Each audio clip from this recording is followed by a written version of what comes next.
Баршаңызға қайырлы күн, менің каналыма қош келдіңіздер. Бүгін мен сіздермен осындай рассыпчатый рестің, яғни шашыраңқы болып пісетін күріштің қалай пісірілу әдісімен бөлісетін боламын. Бұл күріштер бір-біріне жабыспай өте әдемі және де дәмді болып шығады.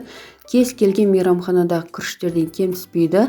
Сондықтан сіздерге видео қызық болса, менімен бірге соңына дейін қарап жасап көріңіздер. Каналға жазылуды ұмытпаңыздар. Лайк, комментарий қалдыруды да ұмытпаңыздар. Ең алдымен подливасын жасап алатын боламыз. Ол үшін ет, пияз, сабыз, аскөк және де болгар бұрышы, дәміне қарай тұз бұрыш керек болады. Мұнда қызып тұрған қазанымызға сұйық майды құйып, етті салып қуыратын боламыз. Етіміздің суы тартылып, қызарғанша қуырып алатын боламыз етті. Мұны кішкене суы тартылып жатыр. Мұны кішкене қызарып шықты менде еттер. Мұны осылай қуырып аламыз. Енді осының бетіне пияз салып, тағы да 2-3 минут көлемінде қуырамыз.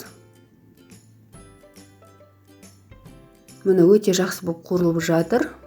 Мұнда сәбіз саламыз. Сәбіз салғаннан кейін осы еттің бетіне 1 қасық толтырып ұн салатын боламыз.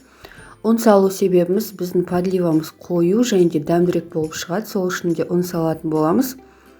Енді мұнда 1 қасық толтырып томат пастасын салып 2-3 минут көлемінде қуырып аламыз. Егер сіздерде томат пастасы болмаса, паприка салсаңыздар да болады.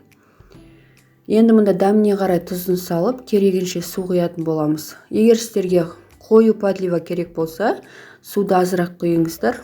Мұны су құйғаннан кейін қазанымыздың бетін жауып 10-15 минут көлемінде етіміз піскенше орташа отта қайнатамыз. Мұны менде ет пісті.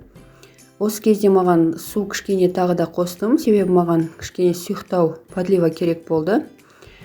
Мұны мұнда подливамыздың дайын болуына 5-6 минут қалған кезде осындай болгар бұрышын және де аскөкті салыңыздар. Сол кезде болгар бұрыштарыңыз езіліп кетпейтін болады. Мұны тағы да 4-5 минут көлемінде қайнатып алыңыздар барлығын. Мұны менде подлива дайын болды, өте дәмді подлива шықты. Келесі күрішті дайындайтын боламыз. Ол үшін табамызға 4-5 қасық көлемінде сұйық май құямыз. Және де мен мұнда 500 грамм күріш алдым. Күрішті жақсылап суы ағарғанша 5-6 рет жуып алыңыздар.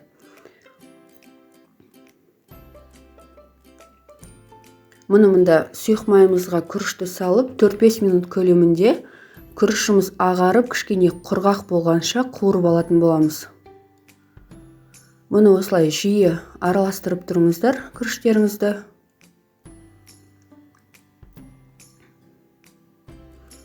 Мұны мұнда қуырып алғаннан кейін менде 500 грамм күрішке 500 мл су құйдым.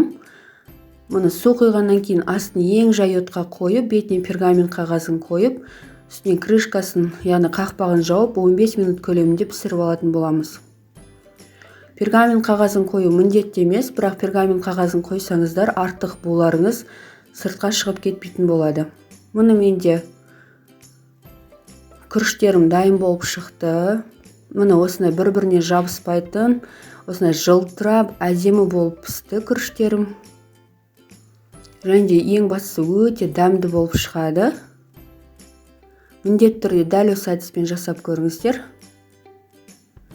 Енді мұнда күрішті кесеге салып, арнайы формаға келтіріп, осылай тарелкаларымызға саламыз. Және де жанына кез келген подлива қойсаңыздар болады сіздер. Мұны менде бүгінгі подлива жылқы етінен жасалған подлива. Және де бетіне қалған аскөгіміз себетін боламыз. Мұны осындай өте керемет және де дәмді, тәбетті ашатын осындай тағам түрі шықты. Мұны кез келген мейрамханадағы тағамдардан кем түспейді.